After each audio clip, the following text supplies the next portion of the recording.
দিয়েছেন কয়েকদিনের জন্য। আবার মনে চাইলে বাবার আগে সন্তানকে টান দেয় কি দেয় না? আবার মনে চাইলে বাবার পরেও টান দেয়। আবার কখনো কখনো পেট থেকেই মৃত্যু সন্তান জন্ম দেয়। মালিক যদি আমি হইতাম এমনটা হইতো না, বুঝা গেল এটার মালিক আমি না, এটার মালিক কে? খামারে ফসল লাগাইছি, কিন্তু এমনও হয়েছে তোমার আর ছিল সব ফসল ধ্বংস করে দিতে ফল হয় নাই। আবার এমনও হয়েছে সব হয়েছে কিন্তু হওয়ার পরেও সব নষ্ট হয়ে গেছে।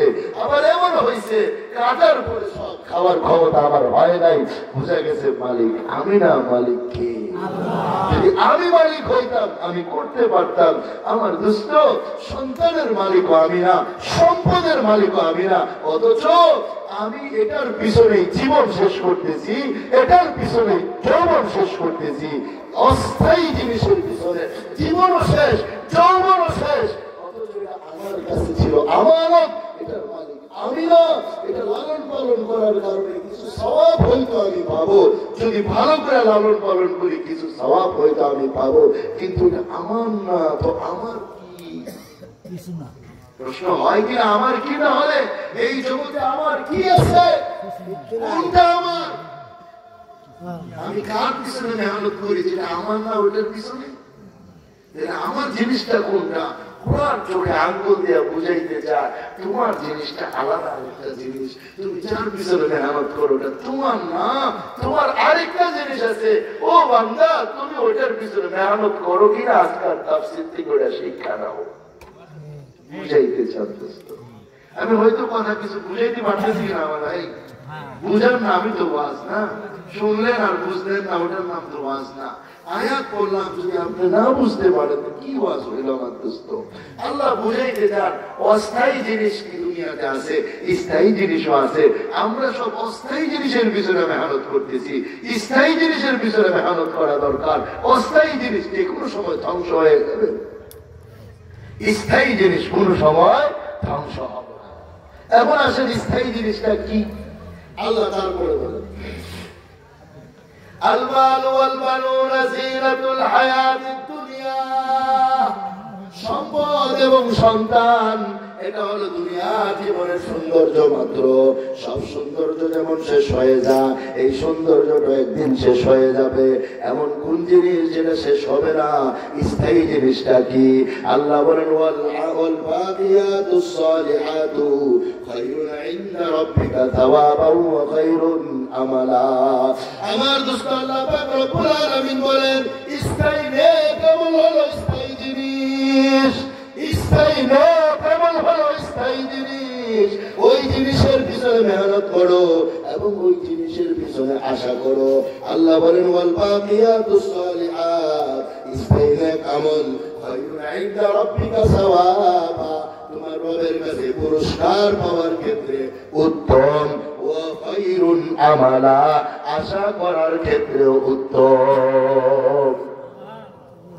এখানে ইনশাআল্লাহ স্থায়ী জিনিসের পরিচয় দিলেন।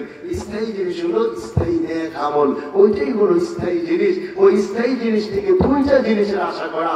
এক নম্বর রবের কাছে তার বদলার আশা করা, দুই নম্বর হলো এর দ্বারা সওয়াবের আশা করা।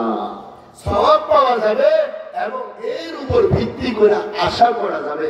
অথচ সন্তান সম্পদ সওয়াব তো পাওয়া যাবে যদি ভালো করে লালন পালন করেন। আর যদি কোরআন না শিখান, দ্বীন না শিখান, ইলম না শিখান, চোর আর সন্ত্রাস আর বাটপার আর সিটার হয়, তাই লোক কি সব দিব না? দিব। আর যদি বাবা যৌবনের শুরু থেকে সন্তানের শুরু থেকে নিয়ে একটা বড় বয়স পর্যন্ত মেহনত করে থাকে, এরপরে নষ্ট হয়ে যায় সেটা আলাদা।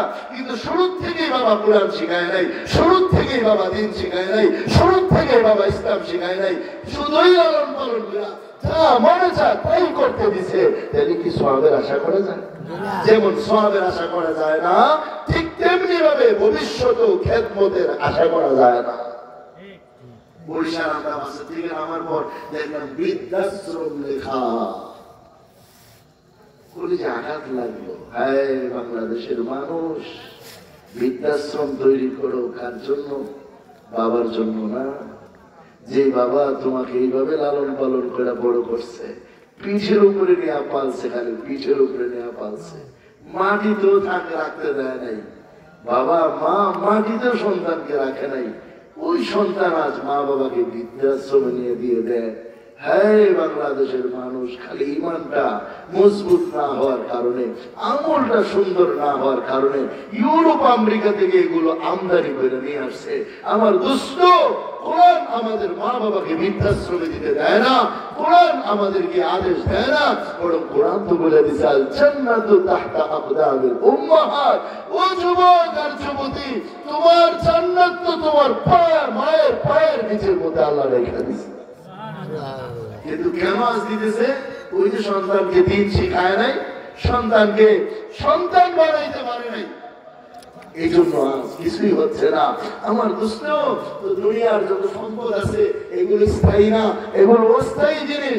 আর স্থায়ী জিনিস কি? স্থায়ী নেক আমল হলো স্থায়ী। সন্তানের উপর আশা করলে ওই সন্তান পুরা হইলে আপনাকে পালবে, ওই আশা পুরা হইতেও পারে, নাও হইতে মরে যেতে পারে, পারলো না। অথবা বড় হইয়া বউ নিয়ে পালায় গেছে, কোন মাইয়ারে পছন্দ করে পালায় গেছে, আপনারা দেখতে আসে নাই, জীবনও হইতে পারে কি পারে না? এর সন্তানের উপর আশা করে কোনো লাভ আছে? আশা যদি করতে হয় তাহলে কার উপর করতে হবে? আল্লাহর উপর আশা করতে হবে, নেক আমলের মাধ্যমে। এই কথা আল্লাহ বলছেন, ওয়াল বাকিয়াতুস সালিহাতু খায়রুন ইনদা রাব্বিকা তাওয়াবান ওয়া খায়রুন আমালা। ও দুনিয়ার মানুষ, স্থায়ী নেক আমলের মধ্যে লাগো, নেক আমল বেশি বেশি করে করো। ওই নেক আমলের দ্বারা দুইটা লাভ, একটা হলো আল্লাহর কাছে সওয়াব পাওয়া যাবে, দুই নম্বর নেক আমলের দ্বারা আশা করা যাবে। আমার দোস্ত, আমার ইমানদার দিদি ভাইরা, নেক আমল হলো স্থায়ী আমল। এবার চিন্তা করে দেবেন, টাকার পিছনে কতটা সময় ব্যয় হয়, সন্তানের পিছনে কতটা সময় ব্যয় হয়, আর নেক আমলের পিছনে কতটুকু সময় ব্যয় হয়।